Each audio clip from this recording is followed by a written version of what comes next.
Hello, children. Let us begin our class with an interesting activity. I'll now show you a couple of pictures. Have a look. They look the same to me. Yes. Yeah. Yeah. How about this?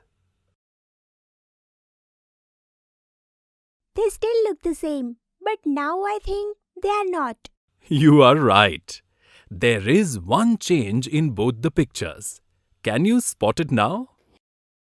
Yes, I found a difference. This is difficult. Yes, I found one too. Is it the placement of the nose on the pumpkin? Yes. Yes. What about the other picture? I think I found it. The spiral design on the left side of the box is bigger compared to one on the right. That wasn't easy at all. I couldn't spot the difference. Do you want me to show more such pictures? Yes.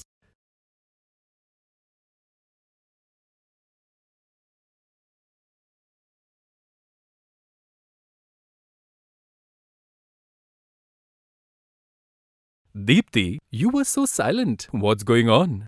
I was just wondering why it was so difficult for us to spot the differences in these pictures. There are very small differences between the pictures, and it is really difficult to observe something that you are not looking out for. Exactly! Just like how in the morning we were able to spot some problems only when Geeta asked us to.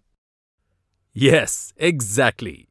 Some things have always existed, but we only notice them when we make an effort to look for them. And I think there are a lot of problems hidden around us, and because we are not aware of them, we might miss them even if we go out and observe. That's a wonderful connection you have made, Deepthi.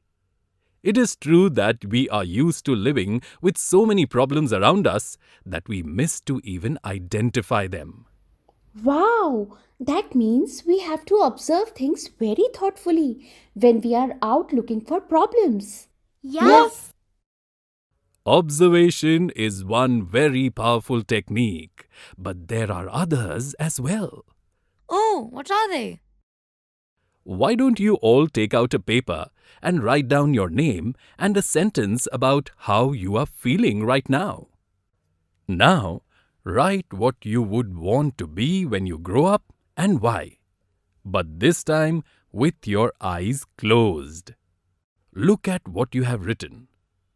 What did you think?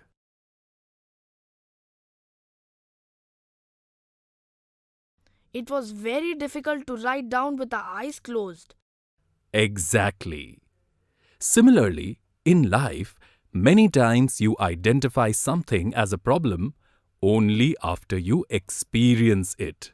Even when you have observed some problem, trying to experience it will give you a better understanding about the depth of the problem. My back hurts because of how heavy my school bag is.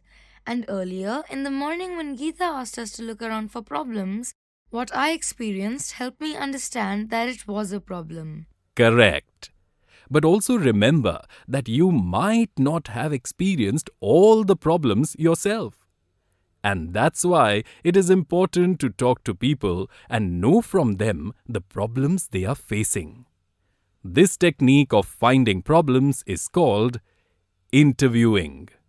Whenever we were in the playground, Sania always asked me about what I wanted to play, and I shared with her many times about my difficulty of not being able to play many games they like.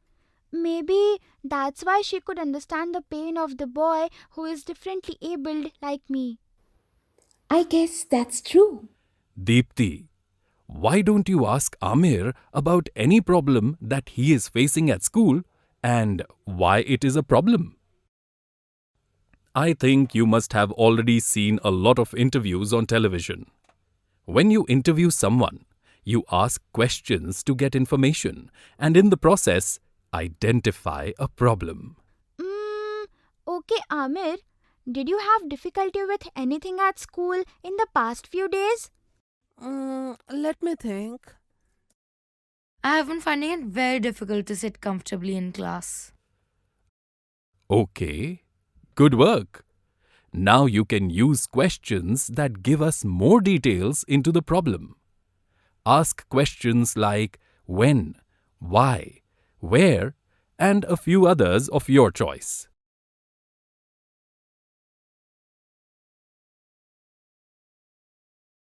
Amir finds it difficult to sit in class.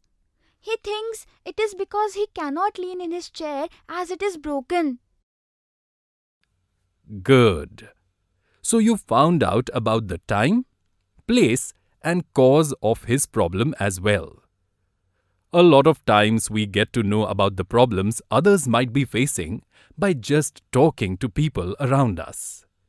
Oh, yes. A lot of times I have heard our neighbors and my parents discussing how difficult it has become to spend family time with their children due to long working hours at the office. Exactly. So now you have learned about 3 techniques to find problems: observation, experience, and interviews. Now, the last technique to learn about is research. A lot of times we come across problems being mentioned in newspapers, television news, or magazines. Go through this newspaper article and identify what problem is being discussed. Oh, this talks about the problem of bad roads and what happened because of them. Right.